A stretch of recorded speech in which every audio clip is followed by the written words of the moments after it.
The balance sheet expansion was enormous, I agree with you, and that's why we had this huge move in the equity markets, and the balance sheet expansion was used primarily to finance fiscal transfer payments. Yes. So that's why I call it, it's not pure modern monetary theory, but it's modern monetary theory light.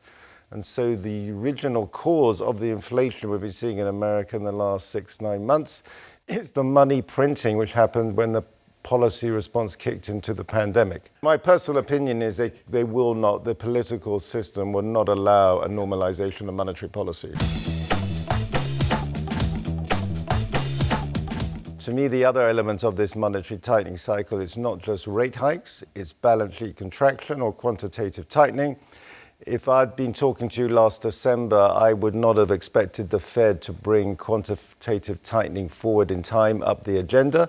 So when that news emerged in early January, that definitely made me more negative. But obviously, the valuations were way more extreme in America than even in India. India is an expensive market, but it's nothing like as expensive as America was.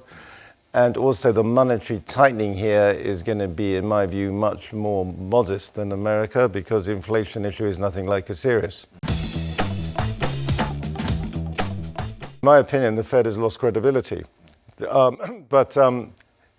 Well, for many people, the Fed lost credibility 15 years ago, but for the mainstream conventional wisdom, the Fed lost credibility, which is more important.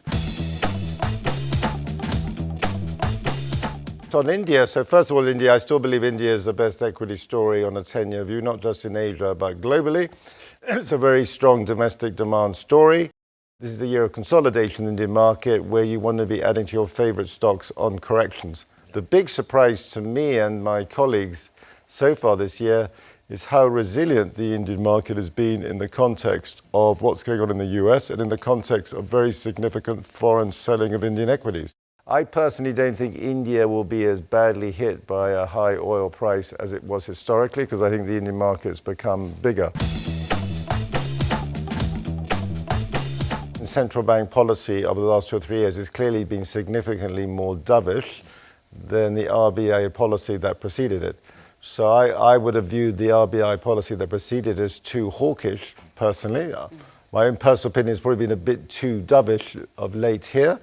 So the rate hikes could have happened earlier, but that's just a minor detail. The good news, I believe, is that the RBI raised rates last week preemptively. I think otherwise the currency could have been much more vulnerable.